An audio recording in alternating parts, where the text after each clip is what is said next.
you.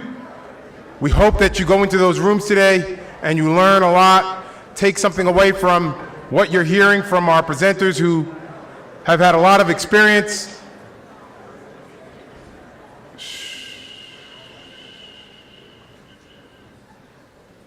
Who've had a lot of experience in the work that they're trying to share with you today. Today is going to be the first time you're going to be completely okay going a little bit late to your first period class in terms of your career day, because we're going to give Jordan Toma all the time that he needs. He has about 10 minutes to talk to you guys, and the bell might ring at some point, but we're going to go right through, and then we'll begin our day naturally as we move. So I'll tell you that Jordan is an author. He's an influencer. He's great with social media. He's made quite a career for himself. I met Jordan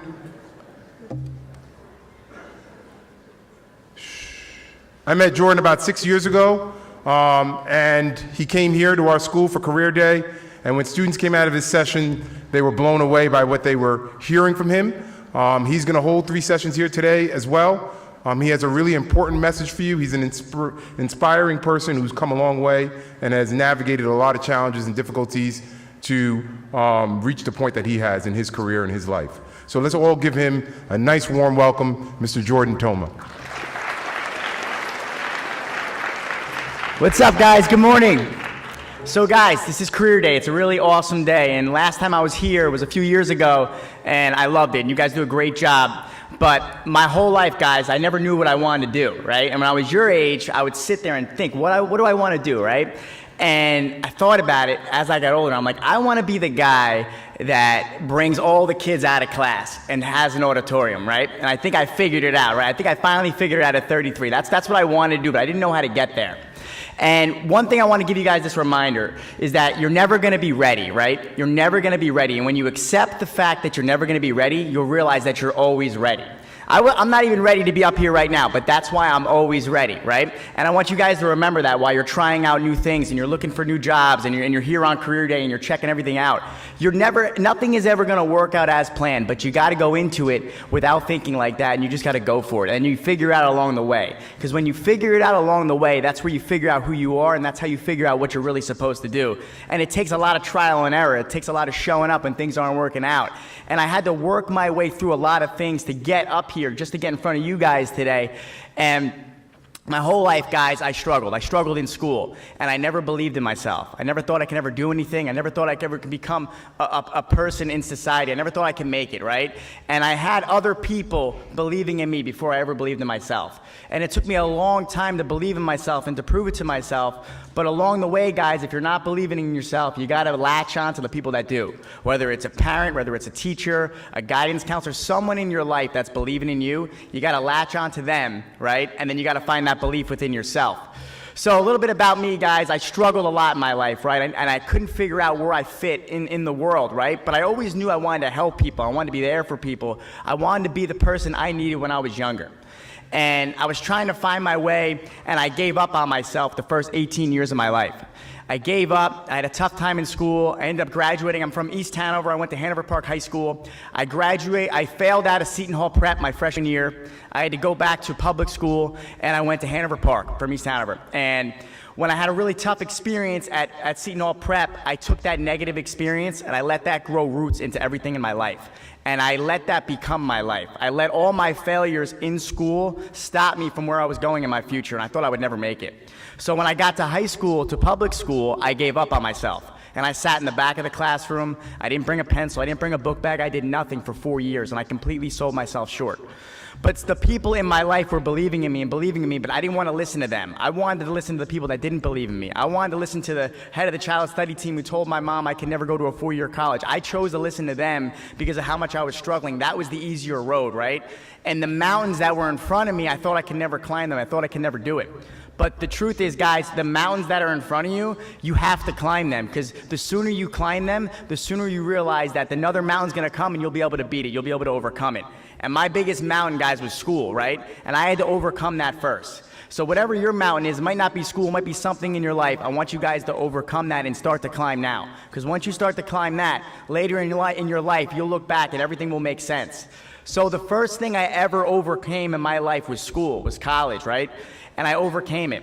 And once I overcame that, I was like, I can do anything now. Like if I can pass algebra, right? Or if I can pass chemistry, if I can do that, I can do anything. Those are the hardest things for me. So guys, I didn't know what I wanted to do, but I was graduating college, right? And it's okay not to know what you want to do, but it's not okay to sit there. You got to go for things. And if you have a job, and this is my advice to you guys, if you have a job right now, or you end up getting a job later in your life, and maybe it's not the job that you want, you got to give it 100%. You got to give it your all. Because when you give it your all at the place that maybe you don't want to be, you figure out a lot about yourself. And then it gets you one step closer to getting to where you want to be. And then when you get to where you want to be, you're used to giving it your all. And then when you give it your all at the place where you want to be, then you're unstoppable.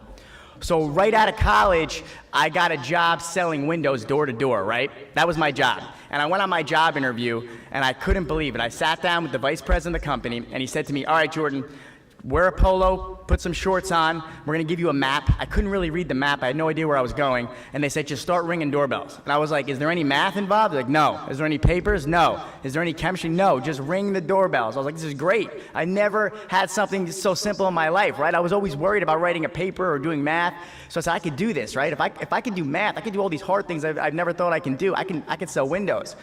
But what all the struggles that I said, hey Jordan, how did you do that? Prove to myself that I can do this, right? That I can actually do this.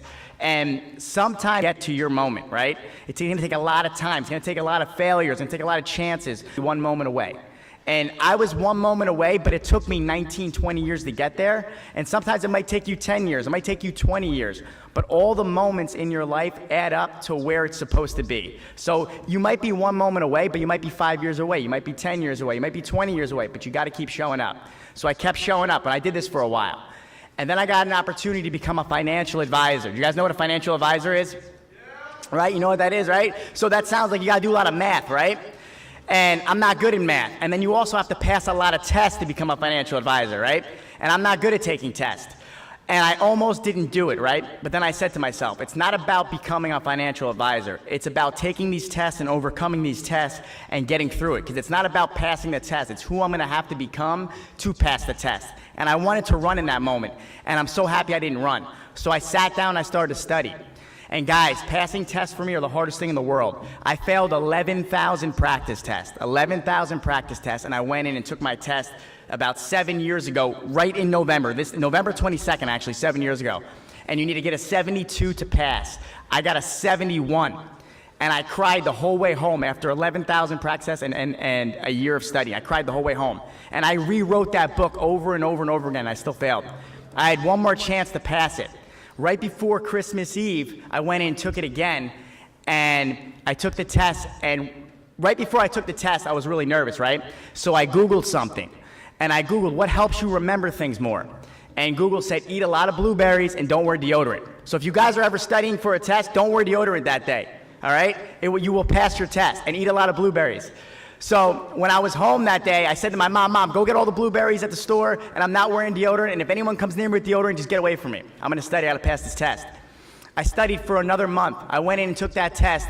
I got a 72. I got 94 right out of 130. I got 94 right. I called my dad because my dad didn't believe I can do it, and I said, Dad, I passed. He said, Jordan, get out of there before they change it on you. And I got out of there because I was so nervous they were gonna change it on me. Then guys, what did I do now? After I proved to myself that I can do that, I became this financial advisor. My first year, I sold the most life insurance in the country, including Guam. For the next 5 years, I finished at the top president's conference every single year. I qualified for every single conference. I qualified for this really special conference called $1 Million Roundtable. I've qualified it for the past 8 years in a row. It's the top 1% of advisors in the world. Everyone in that office passed that test on the first try. It took me 11,000 times. But those 11,000 times got me to my one moment to prove it to myself.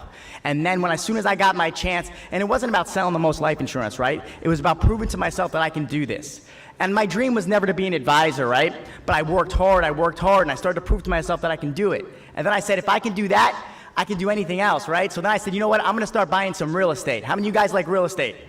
You watch those real estate shows, right? They're cool, right? So I said, I want to buy real estate, right? Real estate looks cool. I didn't know anything about real estate, and I still don't know anything about real estate. but I bought 8 properties in 2 years. And every property that I bought, I knocked on their door, sent my videos, I sent my bio, I sent everything to all these speaking agencies. Everyone told me I'm a bad speaker, you can't be a speaker, right? And this was about 3 years ago, 4 years ago. And I said, all right, they're making a mistake. Everyone's told me no my whole life, right? But I'm telling you, all the no's add up to one big yes. And it's just a reminder that you're gonna make it. So everyone told me no, and I just kept posting videos online and posting and posting and posting. In the past 3 years, I went from 0 followers to over 2.5 million followers on social media, on TikTok, Facebook, and Instagram. I'm booked to speak all over the country for this year and next year. I also said if I could be a speaker, guys, I can write a book. And every moment leads you to another moment, guys, but you got to give it your all, and you never know where it's going to take you. So I wrote a book, guys, called I'm Just a Kid with an IEP. And I wrote this book, and when I wrote this book, I wanted to get a publisher. I wanted someone to help me, right? But nobody would help me, and every publisher told me no. But when you hear no, that's not a reason why to keep on going. You got to follow your dreams, and you got to believe in yourself, even if no one does. And I kept going, and I kept going, and I kept going. Every publisher told me no. So I wrote the book, and then I self-published it. It got published on June 2022, this summer. We sold over 20,000 copies. It was the top 1,000 book on Amazon, self-published. Every publisher, guys, has called me that I called prior to try to get them to publish my book now. And I said no. I said I needed you when I needed you, but I don't need you now, right? And trust me, those no's put your back against the wall sometimes. But that's the mother of creativity, right? So you got to put yourself in these tough situations. You got to go for it. You got to go for your dreams, and I promise you, you will rise to the occasion every single time. But I'm here today just to tell you guys that I believe in every single one of you. I'm excited to see you guys at the sessions. Have an open mind today at Career Day. Ask a lot of questions. Understand that in your mind, what you think you want to do right now might not be where you're going to end up, right? But you'll get to where you want to end up by giving it your all at everything that you do. And I will see you guys at the hopefully I'll see you guys at my session later. And for the record, guys, I still have no idea what I'm doing, but I'm here to help you guys, all right? Thank you so much. Thank you, Jordan. That was wonderful. Look up Jordan's book on Amazon. It's I'm Just a Kid with an IEP. It's got some of the best reviews that I've seen on Amazon. So at this time, thank you so much, Jordan. Everybody give him another round of applause. And get out of here. Go to your first sessions, everybody. Have a great day today, okay? Thank you. Thanks, Jordan. Awesome.